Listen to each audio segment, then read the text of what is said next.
Why does everyone smoke in this film? Hi everyone, this is Josh, and today I'm looking a little more spiffy than usual because we're going to talk about House of Gucci. I don't own any Gucci because it honestly doesn't look that good to me.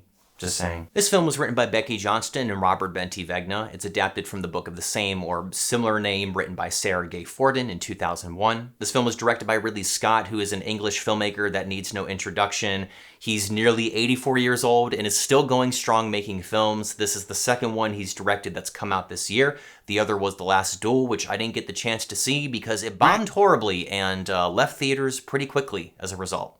Sorry, Sir Ridley. House of Gucci is based on the true story of the Gucci family and their fashion empire. After Patrizia Reggiani, played by Lady Gaga, marries the heir of the company, Maurizio Gucci, she uses her new position to try to elevate the brand, even if it means betraying her new family in the process.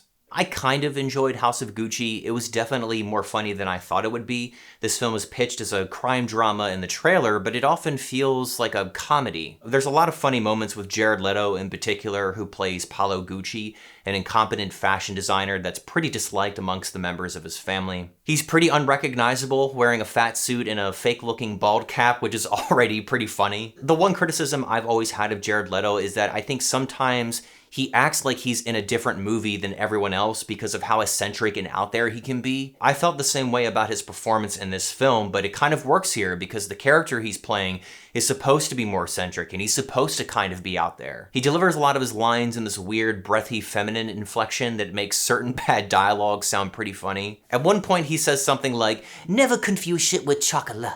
They may look the same, but they taste different. I would know." Okay. There's another funny edit where Jared Leto is upset about something that's just happened, and as he opens his mouth to yell in frustration, we hear a car horn blaring instead. It looks something like this.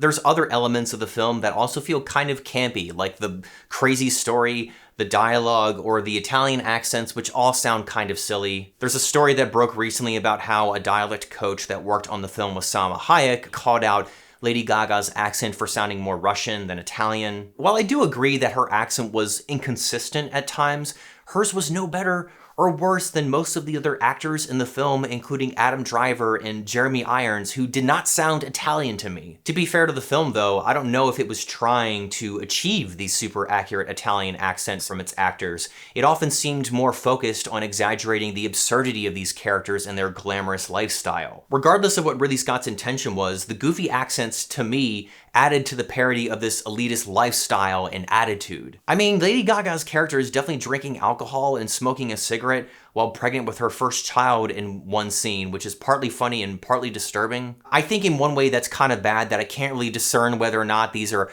conscious choices or unconscious choices. I enjoyed it, so I don't really count it against the film. The problem with House of Gucci is that while it can be funny, it's still mostly serious and feels like a drag when it is. I like when a film can patiently tell a story, but House of Gucci feels like it includes every single last word of the entire script and did little to no trimming or tightening on the story. This subsequently makes it feel unfocused and hard to discern what is so important about all of these slow-paced scenes where characters are just hanging out. The soundtrack choices are good with all sorts of classics, but they often feel used to cover up how boring some scenes are, like when Patrizia and Maurizio get married, Faith by George Michael plays, and it just doesn't fit very well. They spam a lot of Italian opera music like The Barber of Seville. Sometimes it helps certain scenes feel more humorous, and other times it just felt annoying. I just would like to see some more exciting things happening when the music is playing instead of someone just walking from point A to point B and standard shot, reverse shot cinematography. Speaking of cinematography, I didn't particularly care for the pale bluish look of the film. I think its purpose may have been to show how dour and murky the world is for these characters, even though they live a life of glamour and fame. If that was the reasoning for the color palette, then I think it makes sense. It just wasn't the most appealing thing to look at for 2.5 hours. This is a smaller note, but there's definitely that cat stock sound effect that you hear in literally every other piece of media. It sounds like this. I will never understand how these big budget films continue to use these stock sound effects that everyone has heard a million times. I'm willing to bet you can find a slightly less generic grumpy cat sound effect somewhere. You don't even have to piss off your cat, just like go on YouTube and just type in grumpy cat sound effect. There's a few other technical things I could go on about, but to sum it up, I wasn't really blown away by this film's presentation. House of Gucci feels like one of those Oscar bait films that I'd only recommend if there's nothing else at the theater that interests you. It's competent in some respects. There's parts of the story that are wild and kind of crazy. There are some decent sequences, but it's mostly just a slow, bloated crime drama. I'm going to give House of Gucci a 2.5 out of 5.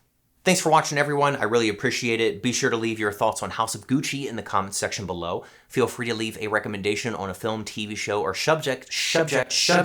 Feel free to leave a recommendation on a film, TV show, or subject that I should discuss next while you're down there. And of course, be sure to subscribe, like the video, hit the bell for notifications, and do all the stuff to make a YouTube like me. Thanks again, everyone. This is Josh. I hope you all have a wonderful Thanksgiving, and I will see you in the next video. Without a suit, take it easy.